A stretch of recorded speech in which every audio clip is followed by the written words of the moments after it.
नमस्कार। इस वीडियो में हम लोग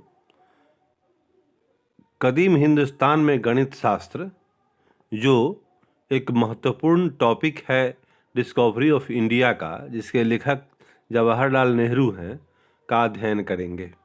तो डिस्कवरी ऑफ इंडिया, जिसके लेखक पंडित जवाहरलाल नेहरू हैं, उसमें यह पाठ है कदीम हिंदुस्तान में गणित शास्त्र। इस टॉपिक का स्टडी इस वीडियो में होगा। गणित शास्त्र किस रूप में था हिंदुस्तान में शुरुआती दिनों में, आदिकाल से गणित किस रूप में था, तो इसका स्टडी है इसमें।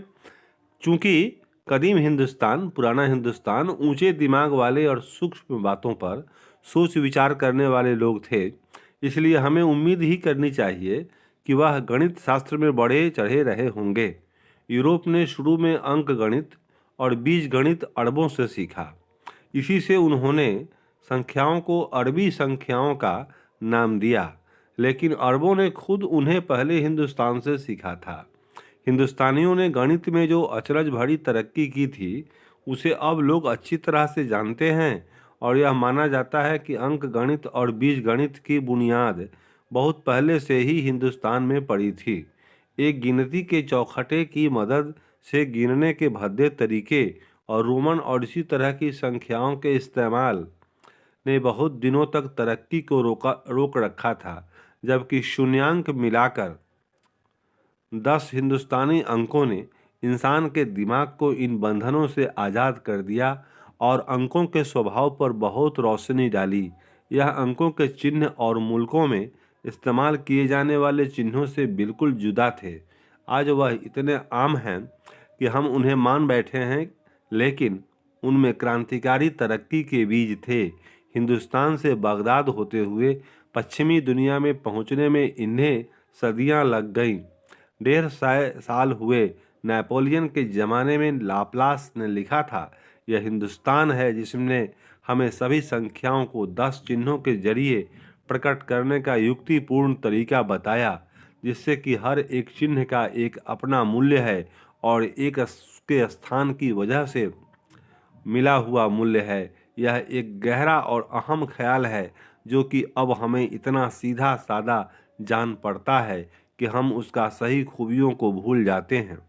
लेकिन इसकी सादगी ही से जो आसानी हमारी गणनाओं में हो गई है, उसने अंक गणित को उपयोगी आविष्कारों की पहली कोटि में ला दिया है, और हम इस कारनामे के महत्व को तब समझेंगे जबकि हम यह याद रखेंगे कि कदीम ज़माने के दो सबसे बड़े लोग, यानी आर्किमिडीज और अपोलोनीस की प्रतिभा से भी यह विचार बच निकला था। हिंदुस्तान में ज्यामिति, अंक गणित और बीज गणित की शुरुआतें हमें बहुत कदीम ज़माने तक पहुंचा देती हैं। शायद शुरू में वैदिक वेदियों पर चित्र बनाने के में एक तरह के ज्यामितीय बीज गणित का इस्तेमाल किया जाता था। सबसे प्राचीन किताबों में एक वर्गाकार को आयत में, जिसका एक पक्ष अ क्ष बराबर स दिया गया हो, बदलने की रीति बताई गई है। हिंदू संस्कारों से ज्यामिति चित्र अब भी आम तौर से इस्तेमाल में आते हैं। ज्यामिति ने हिंदुस्तान में तरक्की जरूर की, लेकिन इस विषय में यूनान और सिकंदरिया आगे बढ़ गए। अंक गणित और बीज गणित में ही हिंदुस्तान आगे बना रहा। स्थान मूल्य की दशमलव विधि और शून्यांक के आविष्कारक या आविष्कारकों को का पता नहीं। शून्यांक के सबसे पहले प्रयोग का जो अब तक पता लगा है, वह लगभग 200 ईसा पूर्व के एक शास्त्रीय ग्रंथ में है। यह मुमकिन ख्याल किया जाता है कि स्थान मूल्य का तरीका ईसाई सन के शुरू के लगभग ईजाद किया गया। शून्य, जिसके मानी कुछ नहीं के हैं, शुरू में एक बिंदी या नुक्ते की शक्ल में था। बाद में यह एक छोटे वृत्त की शक्ल में बदल गया। यह और अंकों की तरह एक अंक समझा जाता था। प्रोफेसर हॉलस्टेड ने इसके गहरे महत्व के बारे में इस तरह लिखा है, शून्य के चिन्ह की रचना के महत्व को चाहे जितना बढ़ा के कहा जाए, अत्युक्ति नहीं होगी। एक ऐसी चीज को जो हवाई और कुछ न हो, एक स्थिति और नाम दे देना एक चित्र और प्रतीक में बदल देना, जिसमें कि मदद करने की शक्ति आ जाए, हिंदू जाति की ही विशेषता है। जहाँ कि इसका जन्म हुआ, यह निर्वाण को बिजली पैदा करने वाले यंत्रों में ढाल देने जैसी बात है। गणित की कोई भी ईजाद बुद्धि और शक्ति का आम तौर पर आगे बढ़ाने में इतनी कारगर नहीं हुई है। इस तारीखी घटना को लेकर इस जमाने के एक और गणितज्ञ ने बड़ी जोरदार प्रशंसा की है। डांजिंग अपनी पुस्तक नंबर में लिखता है, पुस्तक का नाम नंबर, उसमें उन्होंने लिखा है, 5000 साल के इस लंबे ज़माने में न जाने कितनी तहजीबें उठी और गिरी, और इनमें से हर एक अपने साहित्य, कला, फिलसफे और मजहब की विरासत छोड़ गई। लेकिन गिनती के मैदान में, जो कि इंसान की पहली कला रही है, सब कुछ मिलाकर उनके क्या कारनामे रहे। गिनती का ढंग इतना भोंडा और गैर लचीला था कि तरक्की को गैर मुमकिन बना देने वाला, जोड़ने के ढंग इतने महदूद कि मामूली हिसाब के लिए भी विशेषज्ञ की मदद लेनी पड़े। आदमी इन तरीकों को हजारों साल तक इस्तेमाल में लाता रहा, लेकिन इनमें कोई मार्के का सुधार न कर सका, इसमें एक भी मतलब का विचार न जोड़ सका। यह सही है कि अंधेरे युगों में विचार बहुत धीरे धीरे तरक्की करते थे, फिर भी उसके मुकाबले में गिनती के इतिहास को देखा जाए तो खास तौर पर गतिहीन और अटका हुआ जान पड़ता है। इस नज़र से देखने से उस अनजाने हिंदू का कारनामा, जिसने कि हमारे सन की पहली सदियों में किसी वक्त स्थान मूल्य के सिद्धांत को ईजाद किया था, एक लोकव्यापी महत्व का कारनामा हो जाता है। डांजिंग को ताज्जुब इस बात का है कि यूनान के बड़े गणितज्ञों में से किसी ने इसकी ईजाद क्यों न की। क्या यह बात है कि यूनानी प्रयोगात्मक विज्ञान को हेठा समझते थे और अपने बच्चों की तालीम तक को गुलामों के सुपुर्द कर देते थे? अगर ऐसा है तो यह कैसे हुआ जिस कौम ने हमें ज्यामिति दी, उसे इतना आगे बढ़ाया, वह बीज गणित के मोटे सिद्धांत भी हमें न दे सका? क्या यह उतने ही ताज्जुब की बात नहीं कि बीज गणित ही, जो कि आजकल के गणित का बुनियादी पत्थर है, हिंदुस्तान में उपजा, और करीब करीब उसी वक्त जबकि स्थान मूल्य की ईजाद हुई। प्रोफेसर हागबेन ने इस सवाल के जवाब में यह सुझाव दिया है, हिंदुओं ने ही इस दिशा में कदम क्यों बढ़ाया? क्यों अपने कदीम गणितज्ञों ने ऐसा नहीं किया? क्यों व्यवहारिक मनुष्यों द्वारा यह बन सका? इस बात को समझने की कठिनाई को हम हल न कर सकेंगे अगर हम बौद्धिक उन्नति को कुछ प्रतिभा वाले मनुष्यों को की कोशिशों का नतीजा समझते रहेंगे, बजाय इसके कि हम उसे रीति रिवाज और विचार के पूरे सामाजिक संगठन का नतीजा समझें, जो कि बड़े से बड़े प्रतिभा वाले के गिर्द होता है। 100 ईस्वी के लगभग हिंदुस्तान में जो हुआ वह पहले भी हो चुका है, हो सकता है यह इस वक्त रूस में हो रहा है। इस सत्य को मानने का अर्थ यह है कि अगर कोई संस्कृति आम जनता की तालीम की तरफ उतना ही ध्यान नहीं देती जितना कि वह विशेष प्रतिभा वाले लोगों की तरफ देती है, तो यह समझना चाहिए कि उसके विनाश का बीज उसी के अंदर है। तब हमें मान लेना होगा कि यह मार्के की ईजादें किसी ऐसे प्रतिभा वाले व्यक्ति की क्षणिक सूझ का नतीजा नहीं है जो कि अपने समकालीनों से बहुत आगे बढ़ा हुआ था, बल्कि यह कि वह दरअसल सामाजिक परिस्थितियों का नतीजा है और अपने ज़माने की लगातार मांग के जवाब में थी। इस मांग को पूरा करने के लिए ऊंचे दर्जे की प्रतिभा की यकीनी तौर पर ज़रूरत थी, लेकिन अगर यह मांग मौजूद न रही होती तो कोई रास्ता निकालने की प्रेरणा ही न हुई होती, और अगर यह ईजाद हुई भी होती तो इसे लोग या तो भुला देते या उस वक्त तक के लिए रख छोड़ते जबकि इसकी ज़रूरत आकर पड़ती।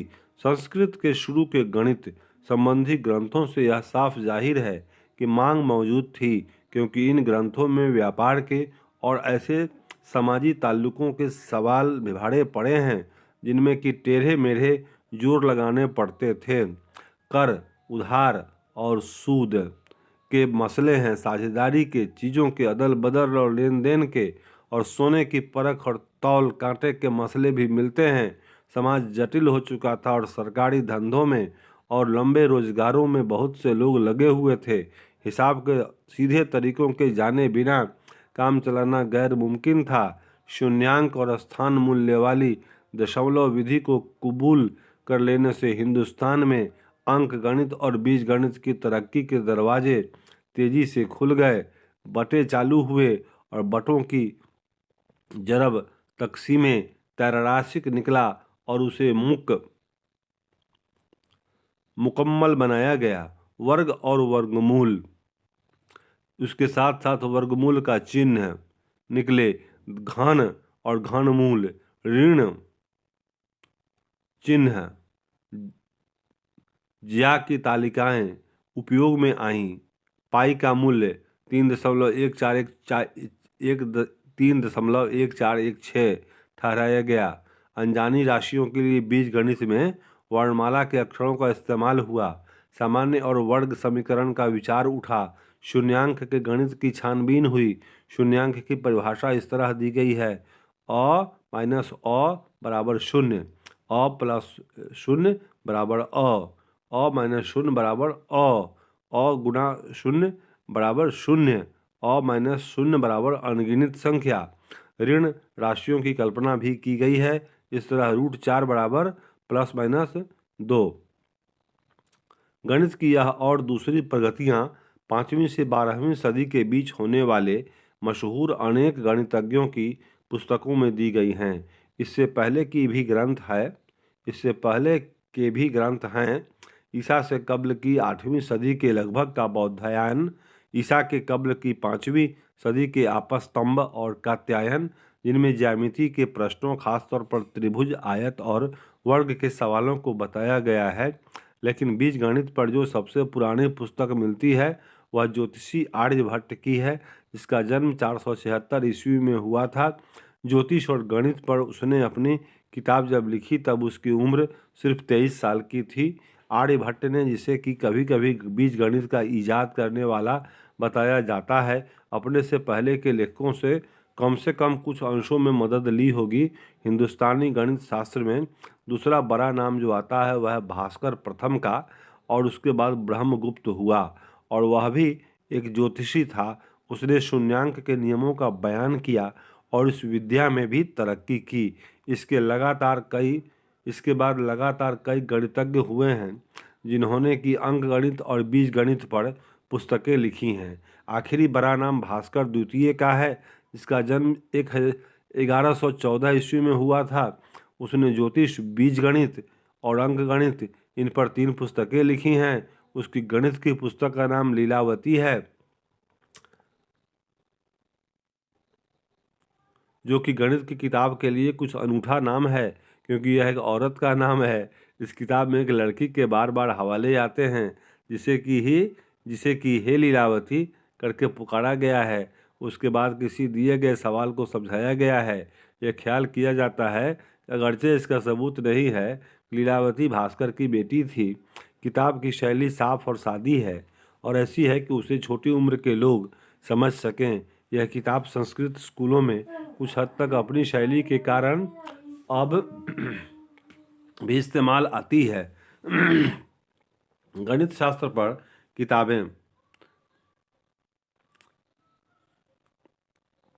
बनती रहीं ऐसा जान पड़ता है, लेकिन जो काम हो चुका था उन्हें इनमें महज दोहराया गया है। हिंदुस्तान में गणित शास्त्र में 12वीं सदी के बाद जब तक कि हम मौजूदा जमाने तक नहीं आ जाते हैं, मौलिक काम बहुत थोड़ा हुआ है। 8वीं सदी में खलीफा अल मंसूर के राज्यकाल में, जो 753 से 774 तक, कई हिंदुस्तानी विद्वान बगदाद गए और जिन किताबों को वह अपने साथ ले गए थे उनमें ज्योतिष और गणित की भी किताबें थीं।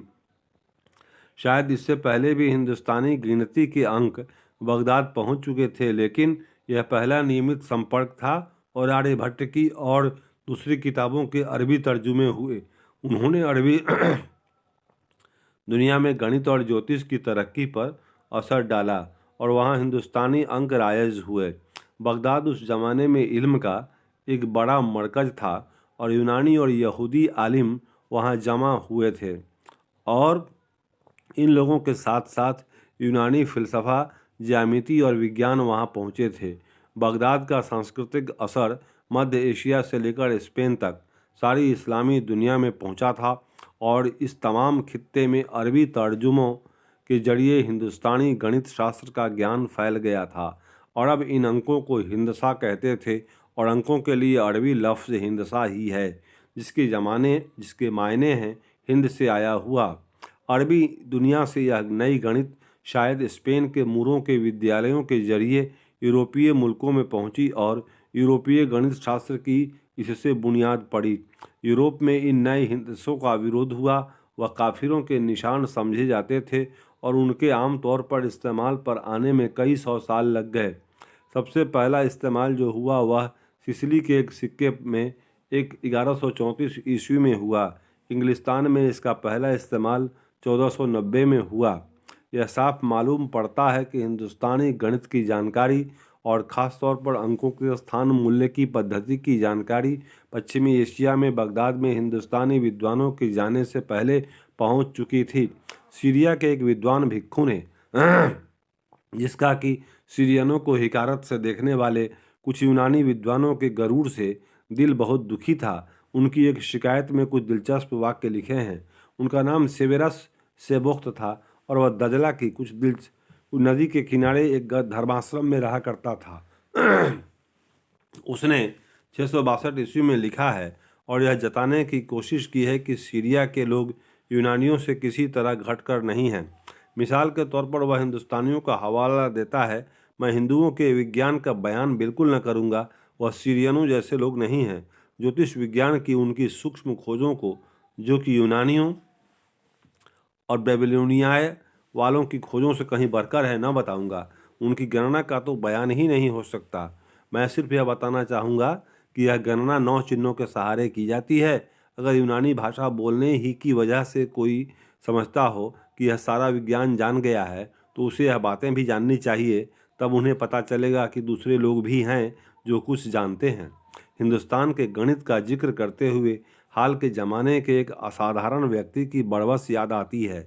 यह श्रीनिवास रामानुजम था। दक्षिण हिंदुस्तान के एक गरीब ब्राह्मण के घर में जन्म लेकर और उचित शिक्षा न पाकर वह मद्रास पोर्ट ट्रस्ट में एक क्लर्क हो गया, लेकिन उसमें कुदरती प्रतिभा का एक न दब सकने वाला गुण था और वह अपने फुर्सत के घंटों में अंकों और उनके समीकरण से अपना जी बहलाया करता था। खुशकिस्मती से एक गणितज्ञ का ध्यान उस पर गया और उसने उसका कुछ काम इंग्लिस्तान में कैम्ब्रिज भेज दिया। वहाँ के लोगों पर इसका असर पड़ा और उसके लिए एक वजीफे का इंतजाम कर दिया गया। इस तरह उसने अपनी क्लर्की छोड़ी और वह कैम्ब्रिज चला गया। थोड़े ही समय में उसने वहाँ कुछ बड़ा अहम और मौलिक काम पेश किया। इंग्लिस्तान की रॉयल सोसाइटी ने अपने कायदों को तोड़कर उसे अपना एक फेलो चुन लिया, लेकिन वह 2 साल बाद 33 साल की उम्र में शायद तपेदिक से मर गया। मेरा ख्याल है कि जूलियन हक्सले ने उसके बारे में कहीं कहा है कि वह इस सदी का सबसे बड़ा गणितज्ञ था। रामानुजम की छोटी जिंदगी और मौत हिंदुस्तान की हालत की प्रतीक है। हमारे करोड़ों लोगों में कितने थोड़े हैं जो कि कुछ भी शिक्षा पा लेते हैं, कितने हैं जिन्हें पेट भर खाना नहीं मिलता। उन लोगों में से भी जिन्हें की कुछ तालीम हासिल हो जाती है, कितने हैं जिनके लिए किसी दफ्तर में क्लर्की करने के सिवा कुछ चारा नहीं होता और इस क्लर्की की तनख्वाह इंग्लिस्तान के बेकारों को मिलने वाली खैरात से कम होती है। अगर ज़िंदगी इनके लिए अपने दरवाजे खोल दे और उन्हें खाना और दूसरी सुविधाएं दे और तालीम और तरक्की के मौके दे, तो इन करोड़ों में से कितने हैं जो कि बड़े वैज्ञानिक, शिक्षक, हुनर जानने वाले, व्यापारी, लेखक और कलाकार बन सकते हैं और एक नए हिंदुस्तान और एक नई दुनिया के बनाने में मदद कर सकते हैं। तो इस प्रकार से गणित के विषय में क्या टिप्पणी है डिस्कवरी ऑफ इंडिया का, इसका हम लोगों ने स्टडी किया। Thank you for viewing.